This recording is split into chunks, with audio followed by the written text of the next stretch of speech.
Guys, good morning. তোমরা সকলে কেমন আছো? আশা করছি অনেক ভালো আছো। আমি অনেক ভালো আছি। তো তোমাদের জন্য একটা ছোট্ট মিনি ব্লগ নিয়ে চলে এসেছি। আর তার আগে জানো, মেয়েকে স্কুলে পাঠিয়ে দিয়ে সংসারের সমস্ত কাজ করে বসে গেছি তোমাদের সাথে একটা ছোট্ট একটা গল্প শেয়ার করার জন্য। জানো, আমি এই প্রোফাইলে নতুন নতুন ব্লগ বানানো শুরু করেছি। হয়তো তোমাদের ভালো লাগবে। আর হ্যাঁ, ভালো লাগলে ফলো করে পাশে থেকো, চুপি চুপি পালিয়ে যেও না। আর চলো, আজকে সকালটা আবার কিভাবে কাটে সেটাই তোমাদের সাথে শেয়ার করছি, তোমরা দেখতে থাকো। যতই বলি না কেন যে সংসারের সমস্ত কাজ সেরে বসে গেছি, কিন্তু সংসারের সব কাজ কিন্তু সেরে নিয়ে যায় না। দেখো না, টুকিনাকা কাজ সারতে সারতে কিভাবে যে তোমার সময়টা কেটে যাবে তুমি নিজেই বুঝতে পারবে না। ভোর 6টার সময় উঠে ঘুমোতে যাওয়া অবধি কিভাবে কাজ করেই চলতে হয়, তবে যেন হাতে থেকে কাজ শেষ হওয়ার নামই নেয় না। তারপরে সব শেষে একটা কথাই শুনতে পাওয়া যায়, আর সেটা কি শুনতে পায় সব মেয়েরা হয়তো জানো, সেটা আর আমাকে আলাদা করে আর বলা লাগবে না।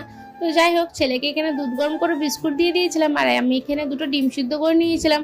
কেন কি, ওই যে আমি ডায়েট আছি, তো ডায়েটে থাকলে তো খাওয়া দাওয়ার দিকে একটু ধ্যান দিতেই হবে।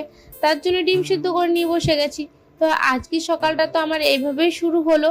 তোমাদের কার কেমন ভাবে শুরু হলো অবশ্যই কিন্তু জানিও।